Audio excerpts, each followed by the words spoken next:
बाबा तुम्हें जन्म की बधाई हो, बधाई हो, बधाई हो।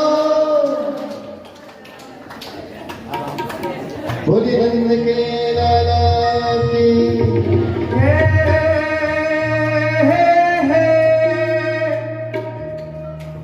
हे नंद घरा नंद भयो जय कन्हैया लाल की। नंद घरा नंद भयो जय कन्हैया लाल की। एक समय जब इस धरती पर बड़े बड़े अत्याचारी दुष्ट राजाओं का आधिपत्य हो गया, कंस जैसे, दंतवक्त्र आदि बड़े बड़े राजाओं ने जब दुनिया को सताना शुरू किया, तो उस समय माता पृथ्वी बड़ी दुखी हुई। परम सवीत धरा अकुलानी दुखी होकर ब्रह्मा जी के पास गई। ब्रह्मा जी पृथ्वी को लेकर भगवान नारायण के पास पहुंचे और वहां जाकर के पुरुष सूक्त आदि मंत्रों से नारायण का स्तवन किया। ब्रह्मा ने, भगवान नारायण ने ब्रह्मा जी और पृथ्वी से कहा, आप लोग चिंता न करें, पृथ्वी का भार दूर करने के लिए अति शीघ्र वसुदेव गृह साक्षात वसुदेव जी के यहाँ मैं अवतार लेकर के आऊंगा, आप निश्चिंत रहिए। आश्वस्त किया। माता पृथ्वी वहां से लौटी, ब्रह्मा जी अपने लोक को चले गए। इधर उस समय पृथ्वी में एक मथुरा नाम का बड़ा सुंदर मंडल था और उस मथुरा के राजा थे श्री उग्रसेन जी महाराज। उग्रसेन के पुत्र थे महाराज कंस। कंस के चाचा थे देवक और देवक की पुत्री थी माता देवकी। जो देवकी जी हैं वो कंस की चचेरी बहन है। एक समय कंस ने अपनी बहन का रिश्ता पक्का किया। किसके साथ? श्री वसुदेव जी के साथ। धूमधाम से विवाह हुआ। कंस ने आंसू भरे नेत्रों से अपनी बहन देवकी को विदा किया महाराज। अब देवताओं ने सोचा, यदि ये ऐसे ही नाटक दिखाता रहा तो काम नहीं बनने वाला है, कुछ लीला करनी पड़ेगी। कंस अपनी बहन की विदाई पर बड़ा दुखी था। उसने सोचा, अपनी बहन को मैं आज स्वयं अपने हाथों से उसके ससुराल तक छोड़कर आऊंगा। जिस रथ पर माता देवकी और वसुदेव बैठे थे, कंस ने उस रथ से सारथी को उतार दिया और स्वयं रथ पर रथ चलाने के लिए बैठ गया। जैसे ही रथ चला, इतने में आकाशवाणी हो गई, अस्यास्त्वाम अष्टमो गर्भो हंतायाम वहसे बुधा। अरे दुष्ट कंस, जिस देवकी को इतने प्रेम से उसके ससुराल छोड़ने जा रहा है ना, ध्यान रखना, इसी देवकी का 8वां लाल तेरा काल बन करके आएगा। आकाशवाणी हुई।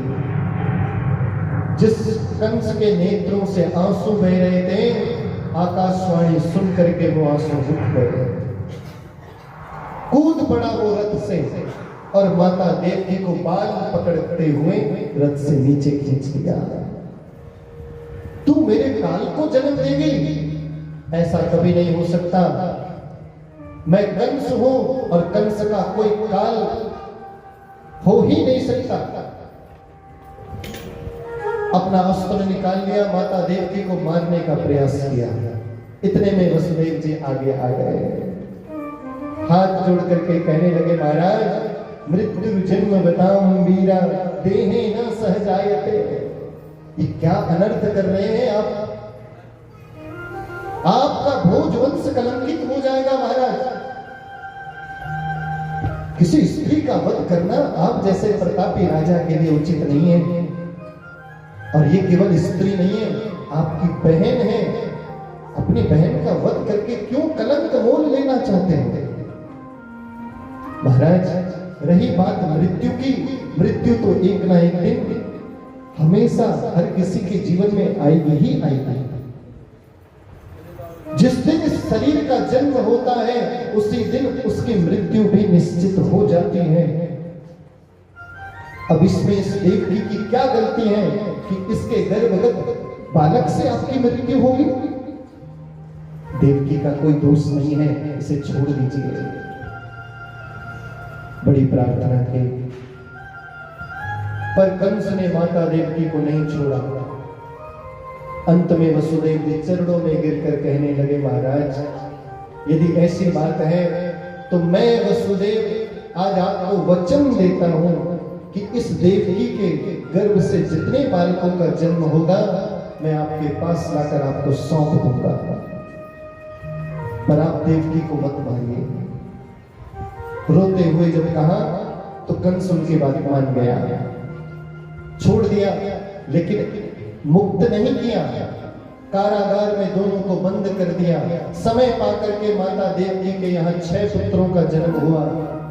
एक एक करके कंस ने सारे बालकों को पटक पटक करके मार डाला। 7वें गर्भ में यम अनंतम प्रसक्षते, 7वें गर्भ के रूप में भगवान अनंत, जिनको शेषनाग कहा जाता है, वो माता देवकी के गर्भ में आए। और भगवान नारायण ने उसके बाद अपनी योग माया से कहा, देवी तुम पृथ्वी पर जाओ और माता देवकी के गर्भ से उस बालक को निकाल करके वहां से उसका संकर्षण करके, वसुदेव जी की ही दूसरी पत्नी रोहिणी जी हैं, इस समय गोकुल में रहती हैं, वहां जाकर के उसे स्थापित कर दो। बलराम जी कौन है? रोहिणी नंदन है। तो योग माया आई, यहां से भगवान अनंत बलराम जी को निकाला और वहां रोहिणी जी के गर्भ में स्थापित कर दिया। भाद्रपद मास की षष्ठी तिथि को भगवान बलराम जी का जन्म हुआ है। बोले बलराम जी महाराज के। वहां बलराम जी का जन्म हुआ और यहाँ अब अष्टम गर्भ के रूप में भगवान श्री नारायण आने को तैयार है। सबसे पहले भगवान ने योग माया को अपने पास बुलाया और कहा, हे योग माया, मैं इस समय माता देवकी के गर्भ में अष्टम बालक के रूप में जा रहा हूं और तुम्हें एक छोटी कन्या बन करके यशोदा जी के गर्भ से जन्म लेना है। और देवी, इसके बदले में मैं तुम्हें वरदान देता हूं कि आगे चल करके तुम मेरी बहन के रूप में पूजी जाओगे। नंदा देवी है ना, नंद की पुत्री होने के कारण उन्हें नंदा देवी कहा जाता है। तो वो भगवान श्री कृष्ण की बहन है जिनका जन्म यशोदा जी के गर्भ से हुआ है। योग माया को ऐसा ऐसा आदेश दिया। इधर भगवान श्री कृष्ण माता देवकी के अष्टम गर्भ में आए। माता देवकी का मुख तेज से प्रकाशमान होने लगा, मुख प्रसन्नता से खिल उठा है। 3-4 महीने व्यतीत हुए। देवताओं को मालूम पड़ा कि भगवान श्री कृष्ण माता देवकी के गर्भ में आ चुके हैं, तो देवता लोग स्वागत करने के लिए आए। गर्भगत बालक की स्तुति कर रहे हैं देवता। सत्यव्रतम सत्यपरम त्रिसत्यम सत्यस्य योनिं निहितं च सत्यम् सत्यस्य सत्यामृत सत्यनेत्रम् सत्यात्मकं त्वां शरणं प्रपन्ना। सत्य स्वरूप परमात्मा का ध्यान किया, 9 बार सत्य सत्य कह करके स्तुति की है। देवता लोग वहां से विदा हुए। आगे चल करके 9 महीने का समय व्यतीत हुआ और बड़ा सुंदर सुहावना समय आ गया। सुखदेव जी बड़ा सुंदर वर्णन कर रहे हैं। अथः सर्वगुणोपेता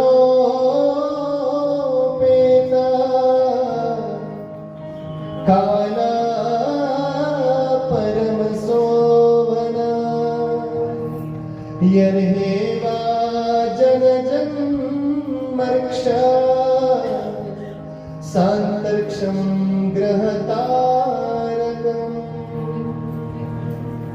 अतः सर्वगुणोपेता, पूरी पृथ्वी पूरी प्रकृति मानो भगवान के स्वागत में आज सुसज्जित हो गई हो। हर तरफ सुहावना मौसम हो गया। भाद्रपद मास के कृष्ण पक्ष की अष्टमी तिथि का दिन है। मध्य रात्रि 12 बजे है, बुधवार का दिन है। चंद्रमा रोहिणी नक्षत्र में विराजमान है। मध्य रात्रि के समय मंद मंद बरसात आकाश से होने लगी और उसी मध्य रात्रि के समय में एक दिव्य प्रकाश पुंज के रूप में माता देवकी के गर्भ से साक्षात भगवान नारायण प्रकट हो गए। बोलिए नारायण भगवान की जय, कृष्ण चंद्र भगवान की जय। भगवान का प्राकट्य हुआ। उस समय भगवान चतुर्भुज स्वरूप में विराजमान थे। तम अद्भुतम बालकमं मुदीक्षणं चतुर्भुजं शंख गदायुधायुधम। सारे आयुध चतुर्भुज स्वरूप और दिव्य स्वरूप लेकर के भगवान प्रकट हुए हैं। माता देवकी से कहा, मैया थोड़े समय के बाद मैं छोटा सा जब बालक बन जाऊं तो यहाँ से मुझे सीधे गोकुल पहुंचा देना। सारी लीला बताई। उसके बाद भगवान देखते ही देखते छोटे से प्राकृतिक शिशु के रूप में परिवर्तित हो गए। बोले कृष्ण कन्हैया लाल की। छोटे से बालक बन गए। वसुदेव जी ने उस बालक को सूप पर रखा है और जैसे ही अपने मस्तक पर धारण किया, उनके हाथों की हथकड़ियां टूट गई, पैरों की बेड़ियां खुल गई। जितने सेवक सेवादार थे सब सो गए और देखते ही देखते उस महल के सारे दरवाजे खुल गए। वसुदेव जी भगवान को मस्तक पर धारण किए चले जा रहे हैं। आगे यमुना जी का आगमन हुआ। यमुना जी ने देखा कि मेरे भगवान आ रहे हैं, तो वसुदेव जी के पैरों से ऊपर चलते चलते चलते चलते उनकी दाढ़ी तक यमुना जी पहुंच गई। अब भगवान ने सोचा यदि ऐसा ही चलता रहा तो मेरे पिताजी के साथ ये यमुना जी मुझे ही ले चलेगी बाढ़ में। अपना चरण बाहर निकाला और जैसे ही चरण यमुना जी से स्पर्श हुआ, यमुना जी फिर से घुटनों तक चली आई। बोलिए यमुने मैया की जय। आगे बढ़े। गोकुल में योग माया के प्रभाव से उस समय सब लोग सो रहे थे। किसी को कोई सुध बुध नहीं, कौन आया कौन गया। नंद भवन में पहुंचे। यशोदा जी के बगल में छोटी सी कन्या लेटी हुई थी। जिन्हें उस कन्या को उठाया, बाल कृष्ण को वहां रखा और लौट आए। ये बहुत ही सुंदर भव्य और कंस को जब ये मालूम पड़ा कि देवकी का 8वां गर्भ जन्म ले चुका है, कंस दौड़े दौड़े देवकी माता की गोद से उस कन्या को छीना और जैसे ही धरती पर पटकने का प्रयास किया, वो कन्या अष्टभुजी रूप लेकर के आकाश में प्रकट हो गई। बोलिए जगत जननी माता की जय। अरे मूर्ख कंस, तू भला मुझे क्या मारेगा? तुझे मारने वाला तो कहीं और जन्म ले चुका है। कंस बेचारा देखता रह गया, ये मैंने क्या किया? जब मेरे काल को कहीं और ही जन्म लेना था तो भला मैंने अपनी बहन के इतने बच्चे क्यों मारे? बड़ा दुख हुआ। माता देवकी और वसुदेव जी से क्षमा याचना की, उन्हें मुक्त कर दिया। और इधर अब सुखदेव जी महाराज नंद भवन की ओर सारी कथा को ले जा रहे हैं। भगवान श्री कृष्ण ने रात्रि के समय में मंद मंद रोना प्रारंभ किया। मंद मंद जैसे ही रोना शुरू किया, यशोदा मैया की नींद खुल गई और क्या देखा कि बगल में एक छोटा सा नीलमणि बालक प्रकट है। उस छोटे से बालक को देख करके हृदय से लगाया। इतने में खिड़की से झांकते हुए सुनंदा जी ने देखा। ये सुनंदा जी कौन है? नंद बाबा की बहन है। उस समय वहीं आ रखी थी। इसने देखा कि भाभी के गोद में एक छोटा सा नीलमणि बालक बैठा हुआ है। महाराज खुशी के मारे उछल पड़ी, है गयो है गयो है गयो। भाभी के यहाँ लाला ने जन्म ले लिया। दौड़े दौड़े महाराज गौशाला की ओर भागने लगी। गौशाला में नंद बाबा सेवा कर रहे थे। भैया बधाई हो तुम्हारे यहाँ लाला ने जन्म लिया है। बोलो नंद के लाला की जय। खूब धोखे आए हैं और खूब बधाइयां चल रही हैं। आइए हम सब भी मिलकर के नंद बाबा आदि को बोलिए भक्तवत्सल भगवान की जय। अच्छा, ऐसे इस प्रकार से आप हाँ जी, आप सभी माताओं से मेरा निवेदन है, कृपया सभी अपने अपने स्थान पर बैठ जाएं। सभी अपने स्थान पर बैठ जाएं। सभी को दर्शन का अवसर मिलेगा। सभी से निवेदन है, सभी बैठ जाएं अपने स्थान पर, कोई खड़ा नहीं होगा। हमारे बाल कृष्ण भी बिल्कुल छोटे से हैं, नन्हे से हैं, उनको किसी प्रकार का कोई कष्ट नहीं होना चाहिए। तो सभी मर्यादा बनाए रखें, अपने स्थान पर बैठे रहें। एक बार जोर से मेरे साथ नंद बाबा को बधाई देनी है। बाबा तुम्हें जन्म की बधाई हो, बधाई हो, बधाई हो। बोलिए नंद के लाला की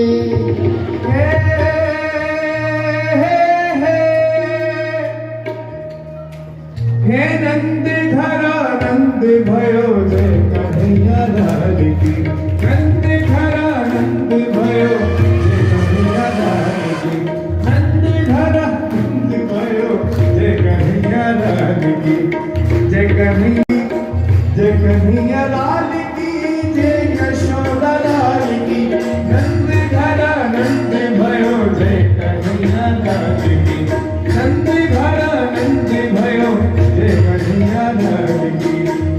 जिसको लाला की जन्म की खुशी में हाजिरी लगानी है, जिन्हें भी भक्त इसका वादन सुनेंगे और एक बारी उठ करके ठाकुर जी से कोल विराजमान आके अपनी अपनी हाजिरी लगवानी है। एक बार दोनों हाथ खड़ा करके बोलो बोले आगे बिहारी लाल की। हे नंद घरा नंद भयो जय कन्हैया लाल की।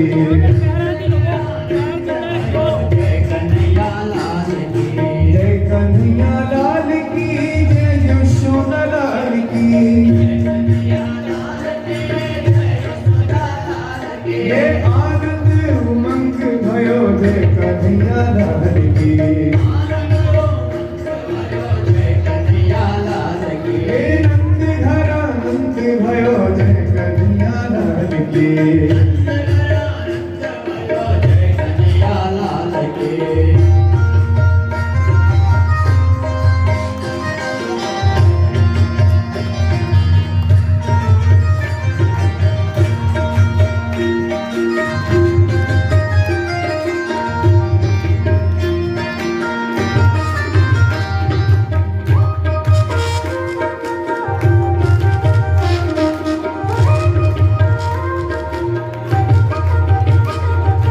हाथी दीने घोड़ा दीने और दीने पालकी।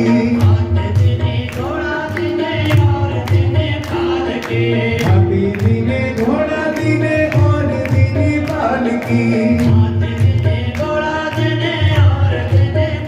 हे नंद घरा नंद भयो जय कन्हैया लाल की।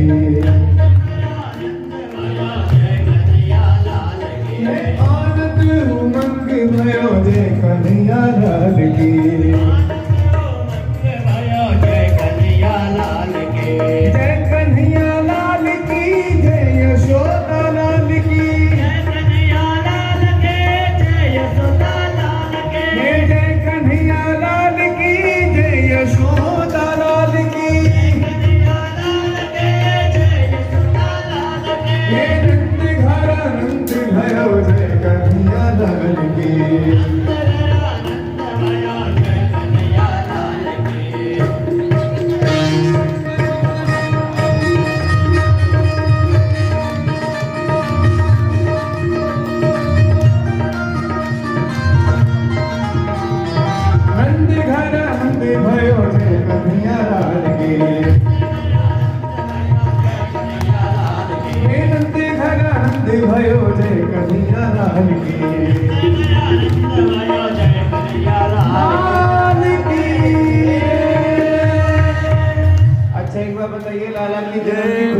इसको एक बार जरा दोनों हाथ खड़े करके बता देते भैया। और आपको आनंद आया होगा, बने रहो। जिस चीज को खुशी है, एक बार लाला के जन्म की बधाई हो,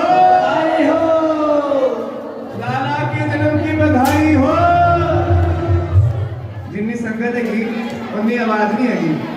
हाँ, खुल के एकदम लाला के जन्म की बधाई हो, बधाई हो। आइए लाला के जन्म की बधाई बनाए, बधाई ले और दे, दोनों काम करें। बधाई लूटे भी और लुटाए भी।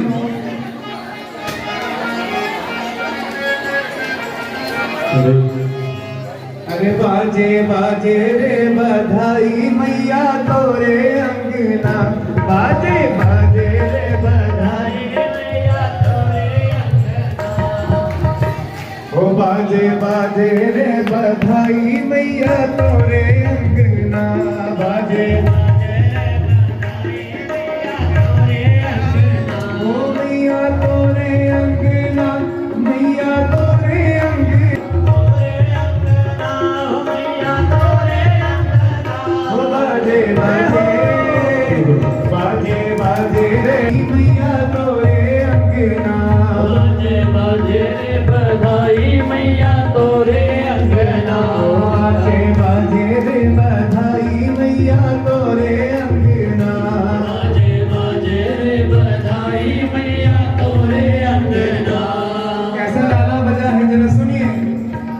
बड़ो अनोखो लाला जायो, श्याम रंग सबके मन भायो, श्याम रंग सबके मन भायो, श्याम रंग सबके मन भायो, बड़ो अनोखो लाला जायो, श्याम रंग सबके मन भायो, श्याम रंग सबके मन भायो, श्याम रंग सबके मन भायो। उमंग उमंग कर चले नंदगढ़, उमंग उमंग कर चले नंदगढ़, बांधे बंदना, बाजे बाजे बाजे बाजे रे बधाई मैया तोरे अंगना, बाजे बाजे रे बधाई मैया तोरे अंगना, हे मैया तोरे अंगना, मैया तोरे अंगना, तोरे अंगना मैया तोरे अंगना।